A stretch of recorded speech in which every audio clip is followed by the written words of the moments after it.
వచ్చిన పెద్దలందరూ, నాకు ఎంతో ప్రియమైన కాంగ్రెస్ కార్యకర్తలందరూ, అక్కలు చెల్లెళ్ళు అన్నలు తమ్ముళ్ళు అందరికీ స్వాగతం పలుకుతున్నా. చాలా సంతోషం ఇక్కడ మీరు రావడాన్ని మనం చేస్తున్నారు. आज यहां हम कांग्रेस पार्टी का मैनिफेस्टो इनॉग्रेट करने आए हैं। मुझे याद है कुछ महीने पहले हमने तेलंगाना में आपसे वायदे किए थे, ऐसी ही मीटिंग थी, हमने अपनी गारंटीज की बात आपके सामने रखी। वही काम हम नेशनल लेवल के लिए आज कर रहे हैं। కొన్ని మాసాల కింద ఇక్కడే తెలంగాణ శాసనసభ ఎన్నికల ముందు మా గ్యారంటీలు ఇక్కడే ఆవిష్కరించినాం. అదే విధంగా జాతీయ స్థాయిలో కాంగ్రెస్ మేనిఫెస్టో, జాతీయ స్థాయిలో కాంగ్రెస్ గ్యారంటీలని ఈ పార్లమెంట్ ఎన్నికల ముందు మీ అందరి ముందు ఆవిష్కరించబోతున్నాను. जब हमने आपको गारंटीज दी थी, उन्हें हमने कांग्रेस पार्टी की गारंटी जरूर कहा था, मगर सचमुच में वो आपकी गारंटीज थी, आपकी आवाज थी। మేము ఇక్కడ చెప్పినప్పుడు అది కాంగ్రెస్ పార్టీ గ్యారంటీలు, కానీ అది మీ గ్యారంటీలు, మీ గొంతు వినిపించడం అని చెప్పి నేను మనవి చేస్తున్నాను. जब हमने 500 रुपए सिलेंडर की बात की थी, 200 यूनिट मुफ्त बिजली की बात की थी, गृह लक्ष्मी की बात की थी, फ्री बस ट्रैवल की बात की थी, तो वो हमने आपकी आवाज सुनकर गारंटीज निकाली थी।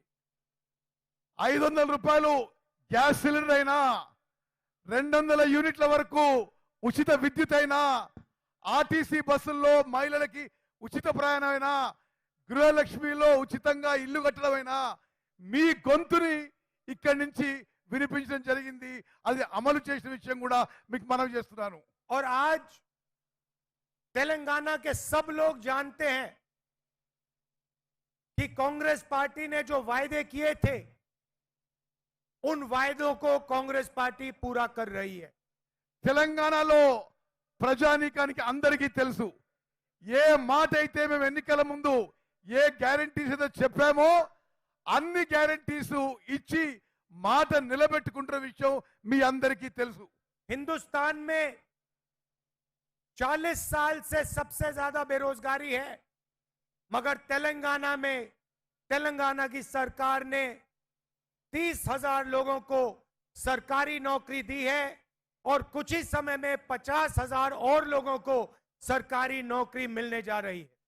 మొత్తం భారతదేశంలో నిరుద్యోగ సమస్య చాలా తీవ్రంగా ఉన్న ఈ సమయంలో మన తెలంగాణ ప్రభుత్వం 30,000 ఉద్యోగాలు ఆల్రెడీ ఇచ్చింది, మరో 50,000 ఉద్యోగాలు కూడా ఇవ్వబోతున్న విషయం నేను మనం చేస్తున్నాను. तो जैसा हमने तेलंगाना के साथ किया, वैसा ही हमने अपने मैनिफेस्टो के साथ किया। ఏ విధంగా అయితే తెలంగాణలో మాట ఇచ్చి నిలబెట్టుకున్నామో అదే విధంగా జాతీయ స్థాయి మేనిఫెస్టోలో కూడా నిలబెట్టుకోబోతుందని చెప్పి నేను మనవి చేస్తున్నాను. ये जो मैनिफेस्टो है, ये हिंदुस्तान की जनता की आवाज है, ये कांग्रेस पार्टी की आवाज नहीं है। आपके दिल में जो था, लाखों लोगों के दिल में जो था, उसे कांग्रेस पार्टी ने सुना और उसे हमने मैनिफेस्टो में डाला। ఈ మేనిఫెస్టో కేవలం కాంగ్రెస్ పార్టీ మేనిఫెస్టో కాదు, భారతదేశం ప్రజల యొక్క కోరిక మేరకు ఈ మేనిఫెస్టో తయారు చేయడం జరిగింది. మీ మనసులో ఉన్న మాట ఈ మేనిఫెస్టోలో ప్రతిబింబం చేసినాము. मैनिफेस्टो की आत्मा जो है वो 5 गारंटीज की है। ఈ మేనిఫెస్టోలో 5 గ్యారంటీలు ఈ మేనిఫెస్టోగా ఆత్మ లాంటివి అని చెప్పి నేను మనం చేస్తున్నాను. सबसे पहले बेरोजगारी के लिए, हिंदुस्तान के युवाओं के लिए साल में 1 लाख रुपए की सैलरी वाली नौकरी हर युवा को मिलेगी। భారతదేశంలో నిరుద్యోగులందరికీ అతి త్వరలో భారతదేశంలో నిరుద్యోగులందరికీ ₹1,00,000 జీతంతో ఉద్యోగం ఇప్పించబోతున్నాము। तो हमने एक अप्रेंटिसशिप का कानून बनाया है।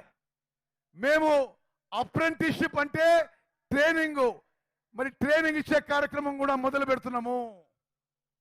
इसमें हिंदुस्तान के हर युवा को, जैसे हम मनरेगा में रोजगार की गारंटी देते हैं, वैसे हिंदुस्तान के हर युवा को 1 साल की अप्रेंटिसशिप की गारंटी मिलेगी। మన్రేగాలో ఏ విధంగా అయితే గ్రామీణ యువతకి ఉపాధి కల్పిస్తున్నామో మొత్తం భారతదేశంలో యువతకి 1 సంవత్సరం పాటు అప్రెంటిస్షిప్ ట్రైనింగ్ ఇచ్చే గ్యారంటీ ఇవ్వబోతున్నాము। ये पब्लिक सेक्टर में होगी, प्राइवेट सेक्टर में होगी, हेल्थ केयर सेक्टर में होगी, एजुकेशन सेक्टर में होगी। सब सेक्टर्स में हम हिंदुस्तान के युवाओं को 1 साल की अप्रेंटिसशिप 1 लाख रुपए की देंगे। భారతదేశంలో ఉన్న నిరుద్యోగ యువత అందరికీ ₹1,00,000 జీతంతో 1 సంవత్సరం ట్రైనింగ్ అప్రెంటిస్షిప్ ప్రభుత్వ రంగ సంస్థల్లో, ప్రైవేట్ రంగ సంస్థల్లో, విద్యా రంగంలో, ఆరోగ్య రంగంలో తప్పనిసరిగా కల్పించబోతున్నానని చెప్పి నేను మాటిస్తున్నాను।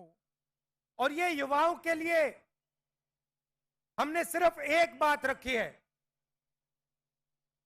क्योंकि भाषण के लिए इतना टाइम नहीं है, तो जो सब कुछ हम कर रहे हैं वो मैं बोल नहीं रहा हूं। सिर्फ एक युवाओं की गारंटी यहां आपके सामने रख रहा हूं। యువకులకి సంబంధించిన అన్ని విషయాలు ఇలా చెప్పదలుచుకోలేదు, ఒక్క విషయమే నేను పదే పదే మీకు మనవి చేస్తున్నాను। मगर अगर आप मैनिफेस्टो में देखेंगे तो युवाओं के लिए अनेक और वायदे हमारे मैनिफेस्टो में हैं। మీరు మా మేనిఫెస్టో చూస్తే యువకులకి ఇంకా ఎన్నో అంశాలు కూడా మేము హామీ ఇస్తున్న విషయం మీకు తెలియవస్తుంది। आप जानते हो कि हिंदुस्तान की महिलाएं हमारे भविष्य की देखभाल करती हैं। భారతదేశంలో మహిళలు మన భవిష్యత్తు చూసుకుంటారని చెప్పి నేను మనవి చేస్తున్నాను। और जो महिलाएं जॉब करती हैं वो 2 जॉब्स करती हैं। ఉద్యోగాలు చేసే మహిళలు 2 ఉద్యోగాలు చేస్తారని చెప్పి కూడా నేను మనవి చేస్తున్నాను। एक ऑफिस में जाकर या मजदूरी कर कर, और दूसरी घर में जो वो अपने बच्चों की और परिवार की रक्षा करती हैं, उनके लिए काम करती हैं। మహిళలు లేబర్ గా పొలాల్లో ఆఫీస్లో పనిచేస్తూ ఇంటిని కూడా మొత్తం చూసుకుంటారు, 2 ఉద్యోగాలు చేస్తున్నారని చెప్పి నేను భావిస్తున్నాను। और हिंदुस्तान में मोदी सरकार के आने के बाद करोड़ों लोग फिर से गरीबी में घुस गए हैं। భారతదేశంలో నరేంద్ర మోదీ ప్రభుత్వం వచ్చిన తర్వాత చాలా మంది మళ్ళీ నిరుపేదలు అయిపోయారు। इसीलिए हम एक नारी न्याय कानून लाएंगे। అందుకోసమే నారీ న్యాయ అంటే మహిళలకు న్యాయం మేము తీసుకురాబోతున్నాము। नारी न्याय हिंदुस्तान के हर गरीब परिवार की एक महिला के बैंक अकाउंट में साल में 1 लाख रुपए डालेगी। ఈ నారీ న్యాయలో మహిళలకి అన్య న్యాయంలో ప్రతి కుటుంబంలో ఒక మహిళకి సంవత్సరానికి ₹1,00,000 ఇవ్వబోతుందని చెప్పి నేను మనం చేస్తున్నాను। ये क्रांतिकारी कदम है। ఇది విప్లవాత్మక మార్పు తీసుకురావాలని సమాజంలో చెప్పి నేను మనం చేస్తున్నాను। इससे पूरे देश का चेहरा बदल जाएगा। దేశం యొక్క ముఖ చిత్రం దీని ద్వారా మారబోతుందని చెప్పి నేను మనం చేస్తున్నాను। आप सोचिए, हिंदुस्तान के सबसे गरीब परिवारों को कम से कम 1 लाख रुपया सीधा बैंक अकाउंट में कांग्रेस पार्टी की सरकार देने जा रही है। ఆలోచన చేయండి, నిరుపేద కుటుంబాలకి రాబోయే కాంగ్రెస్ ప్రభుత్వం ప్రతి కుటుంబానికి ప్రతి సంవత్సరం ₹1,00,000 ఇవ్వబోతుందని చెప్పి నేను మనం చేస్తున్నాను। इसका मतलब हिंदुस्तान में कोई भी ऐसा परिवार नहीं होगा जिसकी आमदनी 1,00,000 रुपए प्रति साल नहीं होगी। అంటే మొత్తం భారతదేశంలో ఒక్క కుటుంబానికి కూడా ఆదాయం సంవత్సరం ఆదాయం ₹1,00,000 కంటే తక్కువ ఉండబోదు అని చెప్పి నేను మనం చేస్తున్నాను. तीसरा वायदा किसान न्याय, మూడో హామీ రైతులకి న్యాయం. आप जानते हो कि आज हिंदुस्तान में रोज हजारों किसान आत्महत्या करते हैं। మీకు తెలుసు భారతదేశంలో ప్రతిరోజు వేల మంది రైతులు ఆత్మహత్య చేసుకుంటున్నారు. इस देश में रोज 30 किसान आत्महत्या करते हैं। ఈ దేశంలో ప్రతిరోజు 30 మంది రైతులు ఆత్మహత్య చేసుకుంటున్నారు. नरेंद्र मोदी ने हिंदुस्तान के सबसे अमीर लोगों का 16 लाख करोड़ रुपया कर्जा माफ किया है। నరేంద్ర మోదీ ప్రభుత్వం భారతదేశంలో అతిపెద్ద ధనవంతులకి 16 లక్షల కోట్ల రూపాయలు మాఫ్ చేసిండు, రుణమాఫీ చేసిండు. मगर किसानों का 1 रुपया कर्जा माफ नहीं किया। కానీ రైతులకి ఒక్క రూపాయి కూడా రుణమాఫీ చేయలేదు. इसलिए किसान न्याय के माध्यम से हम किसानों का कर्जा माफ करेंगे और लीगल एमएसपी की गारंटी देंगे। అందుకోసమే కేంద్రంలో రాబోయే కాంగ్రెస్ ప్రభుత్వం రైతు రుణమాఫీ చేయబోతుంది. కనీస మద్దతు ధర ఎంఎస్పీకి చట్టబద్ధత కల్పిస్తోందని చెప్పి నేను మనం చేస్తున్నాను. हिंदुस्तान के किसानों को उनके प्रोडक्ट्स के लिए, उनके प्रोड्यूस के लिए मिनिमम सपोर्ट प्राइस, कानूनी मिनिमम सपोर्ट प्राइस मिलेगी। భారతదేశంలో ప్రతి రైతుకి వాళ్ళు పండించే ప్రతి వ్యవసాయ ఉత్పత్తికి మద్దతు ధర, కనీస మద్దతు ధరకి చట్టబద్ధత కల్పించబోతున్నాము. और स्वामी नाथन फॉर्मूला के मुताबिक मिलेगी। కనీస మద్దతు ధర ఎంఎస్పి కూడా ఎంఎస్ స్వామినాథన్ ఫార్ములా ప్రకారం ఇవ్వబోతున్నాము. चौथा वायदा श्रमिक न्याय, నాలుగో గ్యారంటీ కార్మికులకి న్యాయం చేయబోతున్నాము. मजदूरों के लिए हिंदुस्तान में हम मिनिमम वेज लाएंगे। కార్మికులకి కూలీలకి మినిమం వేజెస్ తీసుకురాబోతున్నాము. मनरेगा के लिए और दूसरे मजदूरों के लिए कम से कम 400 रुपए प्रतिदिन की मिनिमम वेज हम लागू कर देंगे।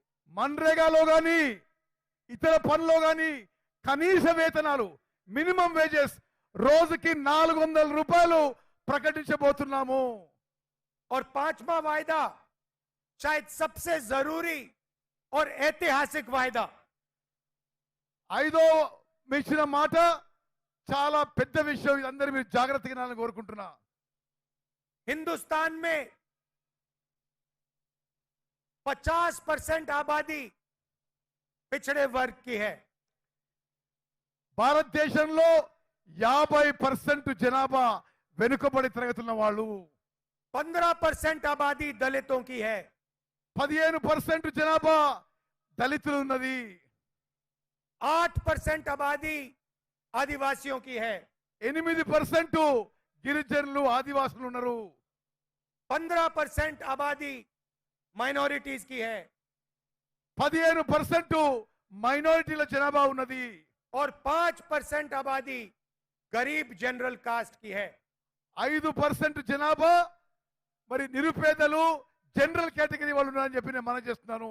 अगर आप इन सबको मिला दें तो 90% आबादी इन लोगों की बनती है। ఇవన్నీ మీరు కలిపితే 90% జనాభా ఇప్పుడు నేను చెప్పిన కేటగిరీస్ లో వస్తారు. मगर आप अगर हिंदुस्तान के संस्थाओं को देखो, इंस्टीट्यूशंस को देखो, बड़ी बड़ी कंपनियों को देखो, तो इनमें से आपको कोई भी उन कंपनियों में, उन इंस्टीट्यूशंस में, उन संस्थाओं में नहीं दिखाई देता। ఈ 90% జనాభా నుంచి ఇప్పుడు వ్యవస్థలో ఇన్స్టిట్యూషన్స్ లో ఎవరు మీకు అవుపడరు. मीडिया की सबसे बड़ी कंपनी की लिस्ट निकालिए, उनके मालिकों में आपको एक पिछड़ा वर्ग का व्यक्ति, एक दलित, एक आदिवासी नहीं मिलेगा।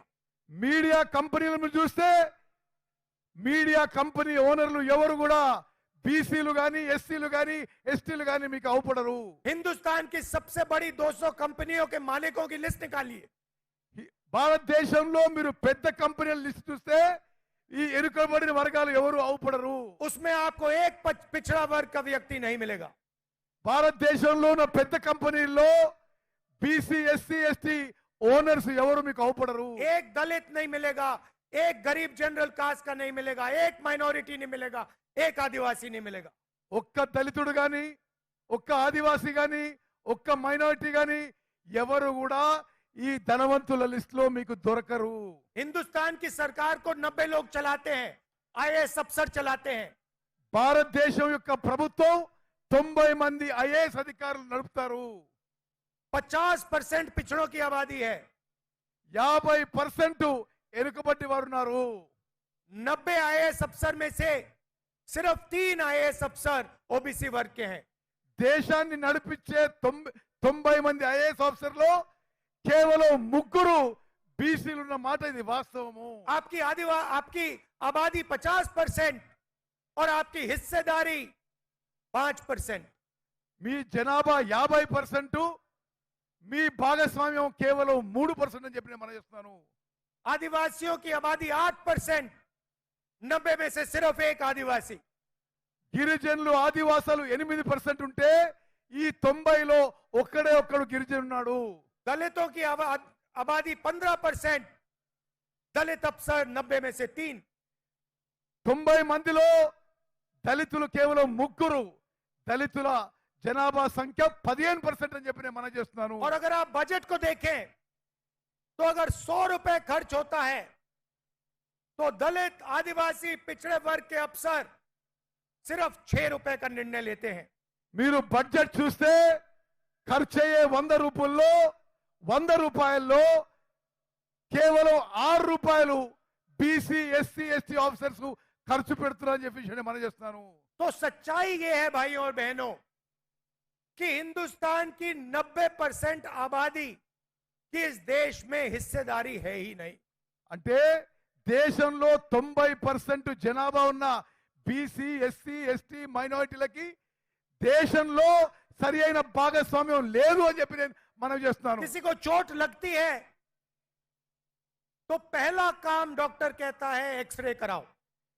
ఎవరికన్నా ఏమైనా దెబ్బ తాకితే డాక్టర్ ముందేమంటాడు, ఎక్స్రే చేసుకురా అని అంటుంటాడు. एक्सरे से सच्चाई दिख जाती है। ఎక్స్రేతోని నిజం బయటికి వస్తుందని చెప్పి మనం చేస్తున్నాను. एक्सरे के बाद डॉक्टर सही निर्णय ले सकता है। ఎక్స్రే తీసుకున్న తర్వాతనే డాక్టర్ సరి అయిన నిర్ణయం తీసుకోగలుగుతాడు. इसीलिए हमने वायदा किया है कि जैसे ही हमारी सरकार आएगी, जो हमने तेलंगाना में किया, जाति जनगणना को हम पूरे देश में इंप्लीमेंट कर देंगे। అందుకోసమే ఏ విధంగా అయితే తెలంగాణలో చేసినామో మేము ఎస్సీ ఎస్టీ బీసీ అన్ని కులాల జనగణన చేయబోతున్నాము, క్యాస్ట్ సెన్సస్ చేయబోతున్నాం అని చెప్పి నేను మనం చేస్తున్నాను. देश का एक्सरे कर देंगे, दूध का दूध, पानी का पानी हो जाएगा। భారతదేశం ఒక ఎక్స్రే తీసి ఏది నిజమో అది బయటపడాలని మేము కోరుకుంటున్నాము. पिछड़े वर्ग को, दलितों को, आदिवासियों को, गरीब जनरल कास्ट के लोगों को, माइनॉरिटीज को पता लग जाएगा कि इस देश में उनकी भागीदारी कितनी है। బీసీలకి ఎస్సీలకి ఎస్టీలకి మైనారిటీలకి దేశంలో వాళ్ళ భాగస్వామ్యం ఎంత ఉందని చెప్పి దాంతో స్పష్టంగా అవుపడుతుంది చెప్పి నేను మనం చేస్తున్నాను. इसके बाद हम फाइनेंशियल और इंस्टीट्यूशनल सर्वे करेंगे। అదే విధంగా ఆర్థిక పరమైన వ్యవస్థాపకమైన సర్వే కూడా చేయించబోతున్నాము. ये पता लगाएंगे कि हिंदुस्तान का धन किसके हाथों में है, कौन से वर्ग के हाथ में है। ఈ విధంగా భారతదేశం యొక్క ధనము ఏ వర్గం దగ్గర ఉంది ఎక్కడుందో మేము తెలుసుకుంటాము. और इस ऐतिहासिक कदम के बाद हम क्रांतिकारी काम शुरू करेंगे. ఈ చారిత్రాత్మక అడుగు వేసిన తర్వాత కొన్ని విప్లవాత్మక మార్పులు తీసుకురాబోతున్నాము. जो आपका हक बनता है वो हम आपके लिए आपको देने का काम करेंगे. మీ హక్కు అయితే ఏది ఉందో మీ హక్కు ప్రకారం మీకు ఇవ్వబోతుందని చెప్పి నేను మనవి చేస్తున్నాను. चाहे वो मीडिया हो, ब्यूरोक्रेसी हो, हिंदुस्तान की सब संस्थाएं हो, वहां हम आपकी जगह बनाकर आपको हिस्सेदारी देंगे. భారతదేశంలో ఉన్న అన్ని సంస్థలు, బ్యూరోక్రసీ కానీ, మీడియా కంపెనీలు కానీ, ఇతర సంస్థల్లో కూడా ఎవరి భాగస్వామ్యం ఎవరికి వచ్చే విధంగా మేము అడుగులు తీసుకుంటామని చెప్పి నేను మనవి చేస్తున్నాను. भाइयों और बहनों, आप जानते हो कि यहां आपके पिछले चीफ मिनिस्टर ने सरकार कैसे चलाई थी. మిత్రులారా, మీకు తెలుసు గతంలో ఉన్న ముఖ్యమంత్రి ఏ విధంగా ప్రభుత్వం నడిపించిండో మీరు చూసిండ్రు. हजारों लोगों के उन्होंने फोन टैप किए వేల మంది ఫోన్లు ట్యాపింగ్ చేసిండు. और यहां की जो इंटेलिजेंस की एजेंसीज थी, टैक्स की एजेंसीज थी, पुलिस थी, उनका उन्होंने गलत उपयोग किया. మాజీ ముఖ్యమంత్రి ఇంటెలిజెన్స్ వాళ్ళు పోలీస్ వాళ్ళని దుర్వినియోగం చేసి అందరి ఫోన్లు ఏ విధంగా ట్యాప్ చేశారో మీరందరూ మీడియాలో చూస్తున్నారు. हजारों लोगों का फोन टैप किया और सरकार बदलते ही सरकार का डेटा सरकार के कंप्यूटर नदी में फेंक दिए. వేల మంది ఫోన్లు ట్యాపింగ్ చేసి ప్రభుత్వం మారగానే ప్రభుత్వం దగ్గర ఉన్న గత ప్రభుత్వ డేటా మొత్తం కూడా ధ్వంసం చేశారు. मगर जो उन्होंने सरकार चलाई थी, डराकर, धमकाकर, एक्सटॉर्शन करके उन्होंने आपसे आपका धन छीना था. గత ప్రభుత్వంలో మిమ్మల్ని భయపెట్టించి బలవంతపు వసూలు చేసి సమాజంలో భయంతో నడిపించిన విషయం మీరు గమనించాలి. रात को फोन कॉल आता था, आपको धमकाया जाता था और आपसे पैसे, आपके पैसे छीने जाते थे, आपसे लूटे जाते थे. రాత్రిపూట ఫోన్ కాల్ వచ్చేది, మీ ధనం మరి బలవంతంగా వసూలు చేయించబడేదని చెప్పి నేను మనం చేస్తున్నాను. आज तेलंगाना में कार्रवाई शुरू है और सच्चाई आपके सामने है. తెలంగాణలో కాంగ్రెస్ ప్రభుత్వం పని మొదలుపెట్టింది, నిజం మీ ముందుందని చెప్పి నేను మనం చేస్తున్నాను. जो यहां आपके पिछले चीफ मिनिस्टर ने किया वो दिल्ली में प्रधानमंत्री और बीजेपी के लोग कर रहे हैं. ఇక్కడ మాజీ ముఖ్యమంత్రి పని అయితే చేసిండో ఢిల్లీలో నరేంద్ర మోదీ ప్రభుత్వం కూడా అదే పని చేస్తుందని చెప్పి నేను మనం చేస్తున్నాను. जिसको पहले इन्फोर्समेंट डायरेक्टरेट कहा जाता था वो आज एक्सटॉर्शन डायरेक्टरेट बन गया है. గతంలో ఎన్ఫోర్స్మెంట్ డైరెక్టరేట్ అనే కేంద్ర సంస్థ ఇప్పుడు ఎక్స్టార్షన్ డైరెక్టరేట్ అంటే బలవంతపు వసూళ్ల డిపార్ట్మెంట్ గా మారింది. बीजेपी दुनिया की सबसे बड़ी वॉशिंग मशीन चला रही है. బీజేపీ ప్రపంచంలోనే ఒక వాషింగ్ మిషన్ నడిపిస్తుంది. और देश के सबसे भ्रष्ट मंत्री, सबसे भ्रष्ट नेता नरेंद्र मोदी जी के साथ खड़े हैं.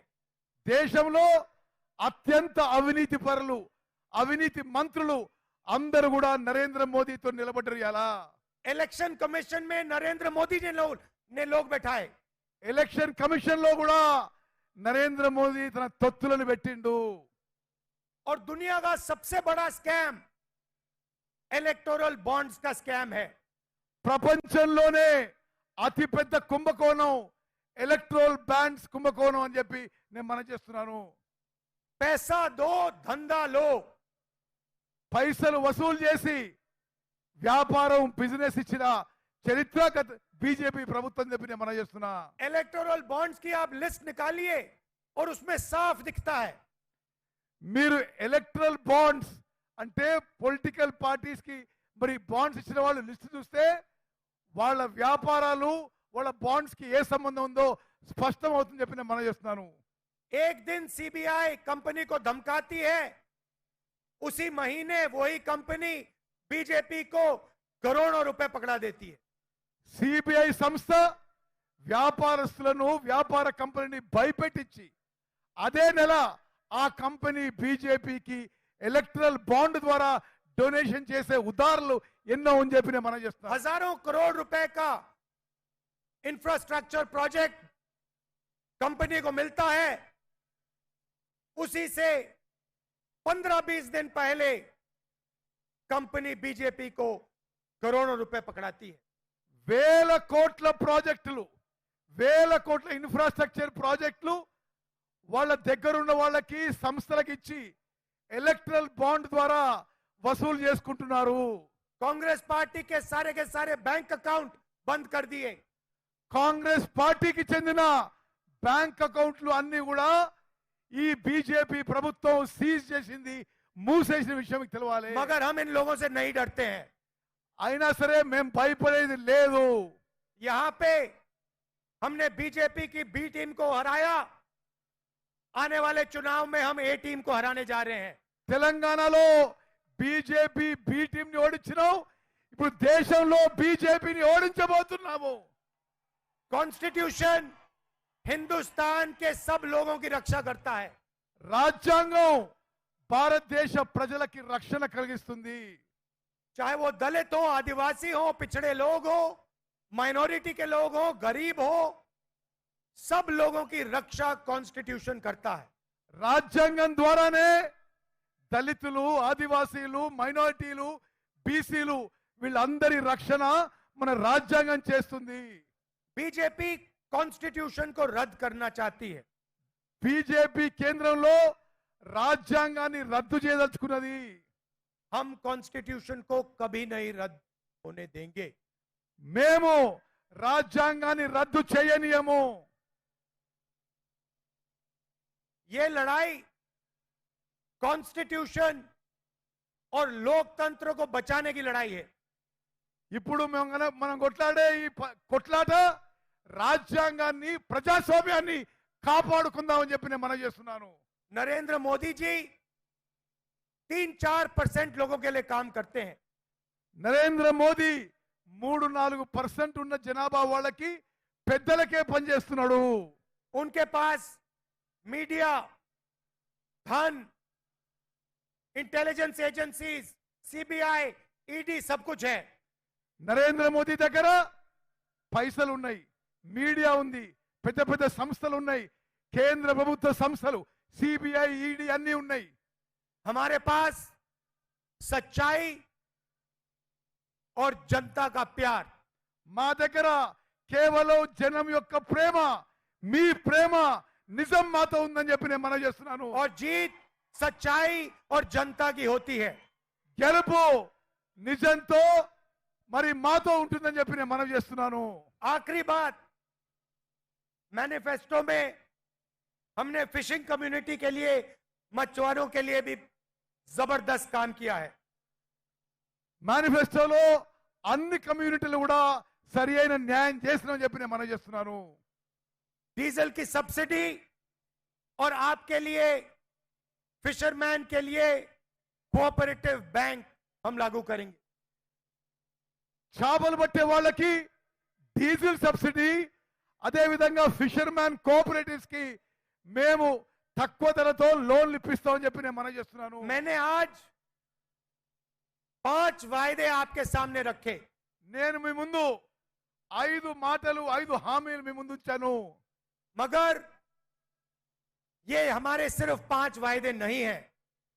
కానీ ఇది కేవలం 5 మరి గ్యారంటీలు మాత్రమే, 5 హామీలు మాత్రమే కాదు అని చెప్తున్నాను. युवाओं के लिए मैंने आपको सबसे बड़ा वायदा आपके सामने रखा, मगर 5 और वायदे हैं. యువకులకు అన్నిటికంటే పెద్ద హామీ మీ ముందుంచాను. మరో 5 హామీలు కూడా ఉన్నాయని చెప్పి నేను మనం చేస్తున్నాను. वैसे ही महिलाओं के लिए और 5 वायदे हैं. అదే విధంగా మహిళలకు కూడా మరో 5 హామీలు ఉన్నాయని చెప్పి మనం చేస్తున్నాను. किसान और मजदूर और पिछड़े वर्ग के लिए भी अलग अलग 5 वायदे हैं. అదే విధంగా రైతులకి, కూలీలకి, వెనుకబడి తరగతులు కూడా మరో 5 హామీలు ఉన్నాయని చెప్పి నేను మనవి చేస్తున్నాను. ये मैनिफेस्टो क्रांतिकारी मैनिफेस्टो है। ఇది విప్లవాత్మక రెవల్యూషనరీ మేనిఫెస్టో అని చెప్పి నేను మనవి చేస్తున్నాను. ये हिंदुस्तान के चेहरे को बदलने वाला मैनिफेस्टो है। ఇది భారతదేశం యొక్క ముఖ చిత్రం మార్చబోతుంది చెప్పి నేను మనవి చేస్తున్నాను. और ये हमारा मैनिफेस्टो नहीं है, ये हिंदुस्तान की आत्मा का मैनिफेस्टो है, आपका मैनिफेस्टो है। ఇది మా మేనిఫెస్టో కాదు, ఇది మీ మేనిఫెస్టో, భారతదేశం ప్రజల యొక్క ఆత్మకి చెందిన మేనిఫెస్టో అని చెప్పి నేను మనవి చేస్తున్నాను. हमने आपकी मन की बात सुनकर, आपके जो दिल में है उसे सुनकर, उसे समझकर ये मैनिफेस्टो बनाया है। ప్రజల యొక్క హృదయాల్లో మాట విని వారి బాధ విని ఈ మేనిఫెస్టో తయారు చేయడం జరిగింది. और इस मैनिफेस्टो को आप लोग ध्यान से पढ़िए, ध्यान से देखिए।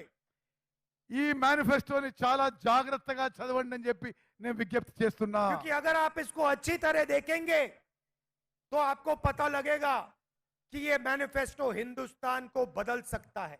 మీరు జాగ్రత్తగా చదివితే మీకు అర్థమవుతుంది భారతదేశం యొక్క ముఖ చిత్రం ఈ మేనిఫెస్టో మార్చేస్తుంది, మీ జీవితాల్లో వెలుగు నింపుతుంది చెప్పి गरीबों की, किसानों की, महिलाओं की, युवाओं की जिंदगी बदल सकता है।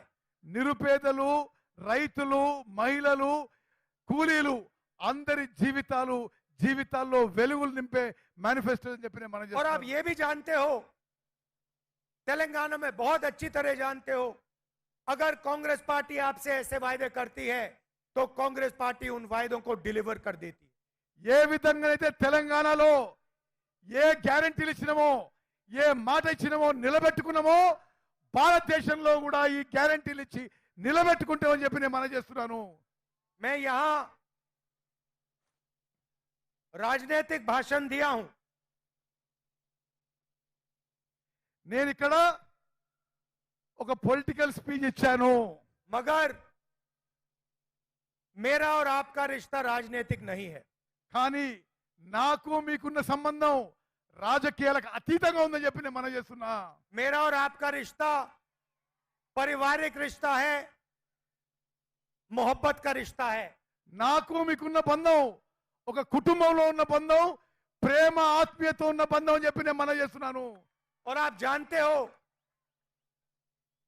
सोनिया जी तो हैं आपकी, उन्होंने आपकी मदद की, मगर दिल्ली में मैं भी आपका सिपाही हूं। మీకు తెలుసు సోనియా గాంధీ గారు మీ ఎంబడున్నారు, ఢిల్లీలో నేను కూడా మీ ఎంబడుంటా అని చెప్పి మీకు మాటిస్తున్నాను. और आप जानते हो कि तेलंगाना के युवाओं ने, तेलंगाना की जनता ने मुझे इतना सा इशारा किया, मैं यहां आपके लिए हाजिर हो जाऊंगा। మీకు తెలుసు తెలంగాణలో ఏ యువకులైనా, తెలంగాణలో ప్రజలు ఎప్పుడు పిలిస్తే అప్పుడు నేను మీ ముందు హాజరైతా అని చెప్పి నేను మనవి చేస్తున్నాను. और मैं सिर्फ ये 2-3 साल की बात नहीं कर रहा हूं, ये मैं अपनी पूरी जिंदगी की बात कर रहा हूं। ఇది కేవలం ఇప్పటి మాట కాదు, ఈ 2-3 ఏళ్ల మాట కాదు, నా జీవితం మొత్తం మీకు సేవ చేస్తా అని చెప్పి మాటిస్తున్నా. जब तक मैं जीवित हूं, तेलंगाना के छोटे से छोटे बच्चे ने मुझे बुलाया, मैं यहां हाजिर हो जाऊंगा। నేను బతుకున్నంత కాలం తెలంగాణలో చిన్న పిల్లగాడు పిలిచినా మీ ముందు ఉంటా, మీకు సేవ చేస్తా అని చెప్పి మీకు మాటిస్తున్నా. और मैंने आपको कहा था कि आपने एक नया स्टेट बनाया, आपने एक सपना देखा और केसीआर जी ने उस सपने को तोड़ने का काम किया। మీరు చూసిన స్వప్నం ఒక ప్రత్యేక రాష్ట్రం ఏర్పాటైనా కేసీఆర్ మీ స్వప్నాన్ని బద్దలు కొట్టే విషయం మీకు తెలుసు. यह हिंदुस्तान का सबसे नया प्रदेश है। భారతదేశంలో కొత్త రాష్ట్రం 29వ రాష్ట్రం తెలంగాణ రాష్ట్రం. और मैं चाहता हूं कि यह प्रदेश हिंदुस्तान के सारे प्रदेशों को रास्ता दिखा पाए। నేను కోరుకుంటుంది మొత్తం భారతదేశంలో అన్ని రాష్ట్రాలకి తెలంగాణ రాష్ట్రం దారి చూపెట్టాలి, ముందుండాలని కోరుకుంటున్నాం మన చేస్తున్న. और इसमें मैं, आपके चीफ मिनिस्टर, हमारे सब नेता, कांग्रेस पार्टी के हर कार्यकर्ता और तेलंगाना के युवा, तेलंगाना की जनता एक साथ मिलकर काम करेंगे। ఈ కృషిలో నేను, మీ ముఖ్యమంత్రి, మీ నాయకులు, కార్యకర్తలు అందరూ కూడా కలిసి పనిచేస్తామని చెప్పి నేను మనం చేస్తున్నాను. और मैं चाहता हूं कि एक दिन made in Telangana made in China का मुकाबला करे। నేను కోరుకుంటున్నా ఒకరోజు మేడ్ ఇన్ తెలంగాణ అనే బ్రాండ్ మేడ్ ఇన్ చైనా కంటే పెద్ద కావాలని చెప్పి కోరుకుంటున్నా। और फिर पूरा देश कहे अगर मेड इन तेलंगाना हो सकता है तो मेड इन उत्तर प्रदेश हो सकता है, मेड इन राजस्थान हो सकता है। तो ये मैसेज मैं चाहता हूं कि आप देश को दें। ఏ విధంగానైతే made in Telangana successful brand కావాలతో ఆ తర్వాత అన్ని రాష్ట్రాల్లో made in Uttar Pradesh made in Rajasthan అంతటా సక్సెస్ కావాలని కోరుకుంటున్నాను। और देश में